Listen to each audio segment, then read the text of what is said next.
never believed in ghosts. That was until I met her. It started when I moved into an old apartment on the outskirts of town. The rent was suspiciously low, but I didn't question it.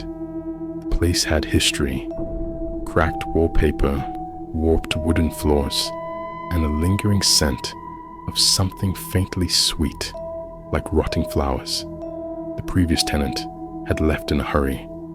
They didn't take their furniture, and in the bedroom, a dusty antique mirror stood against the wall. The first night I heard it, a soft scratching sound, like fingernails dragging across wood.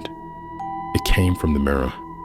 I convinced myself it was just the building settling, but at exactly 3 a.m., I woke up to a whisper, so close it tickled my ear. "Help me!" My breath caught in my throat. I sat up, my pulse hammering. The room was empty, but in the mirror, I saw something standing behind me, a dark figure, just barely visible. I spun around. Nothing, but the mirror held onto the shadow a second too long before it disappeared. Each night, the whispers grew louder. The scent of rotting flowers became suffocating. I started waking up with deep scratches along my arms. The worst part? They weren't there when I went to sleep. The final night, I felt a cold breath on my neck. I bolted upright and saw my reflection staring back at me. But my reflection didn't move. It raised a trembling hand to its lips. "He did this to me."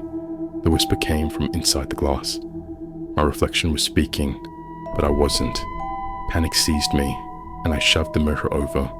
It shattered, shards flying across the room. Silence.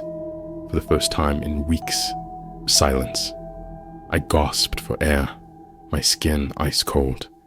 It was over, or so I thought. I packed and left, refusing to stay another night. But weeks later, I got a call from the new tenant. "Hey, did you leave this mirror here? There's something wrong with it." At night, I hear, the line crackled. Then, in the faintest whisper, I heard it again. "Help me." I hung up. I didn't warn them. Some things are better left unsaid. Thank you for tuning in. I hope you enjoyed this story, and if you did, please consider following. Let me know in the comments if you ever experienced something similar.